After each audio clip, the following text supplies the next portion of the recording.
11420 dari kelas Etika Profesi Lingkungan TLB. Pada kesempatan kali ini saya akan menyampaikan sedikit mengenai teori antroposentrisme dan juga contohnya.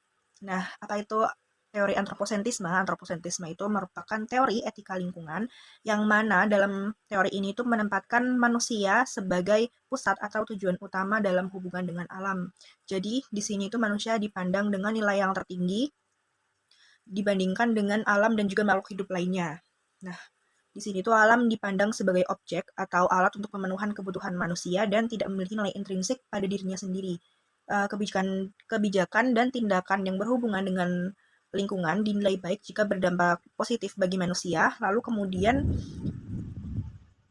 hal ini itu malah bukan semata-mata untuk kepentingan positif lingkungan untuk menjaga alam itu sendiri. Nah, maka dari itu, etika ini tuh menyebabkan manusia akan lebih fokus pada pemanfaatan sumber daya alam tanpa mempertimbangkan dalam jangka panjang terhadap lingkungan yang mana seringkali berujung pada perilaku yang eksploitatif dan juga menyebabkan kerusakan alam.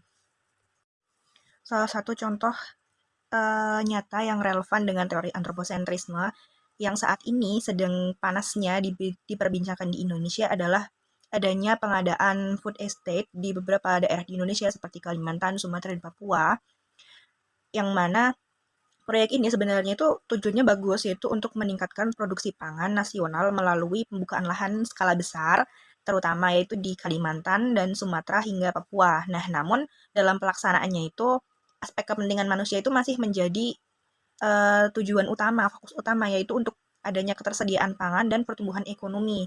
Sementara dampak-dampak lainnya itu masih dikesampingkan seperti adanya deforestasi hutan, kemudian hilangnya keanekaragaman hayati dan perubahan fungsi wilayah itu masih sangat kurang diperhatikan. Apalagi seperti yang kita tahu Indonesia itu memiliki keanekaragaman hayati yang sangat banyak dan juga merupakan salah satu dari paru-paru dunia. Nah, kalau misalkan hutannya itu dihilangkan hanya demi kepentingan manusia saja, maka itu akan sangat timpang sekali sehingga maka dapat dikatakan bahwa ini itu salah satu contoh dari teori antroposentrisme itu tersebut. Nah, seperti yang kita ketahui, dalam pencanangan ini itu salah satunya itu akan diadakan di Merauke, Papua, di mana akan mengadakan pembukaan lahan hutan secara besar-besaran. Ada berjuta hektar yang akan dibangun, yang akan dibuka lahannya hanya untuk menjadi lahan pertanian. Kebijakan food estate ini merefleksikan pandangan antroposentris karena lahan hutan dan ekosistem alam ini akan dikonversi menjadi lahan pertanian demi memenuhi kebutuhan manusia. Nah, sedangkan masalah-masalah yang akan timbul seperti masalah ekologis, adanya kerusakan habitat satwa, dan juga peningkatan emisi karbon, itu masih sangat jarang diperhatikan. Kemudian hanya dianggap sebagai konsekuensi yang dapat ditoleransi selama kepentingan manusia tercapai. Padahal konsekuensi itulah yang nantinya semakin lama itu akan semakin menumpuk dan menjadi dampak yang lebih besar lagi tentunya.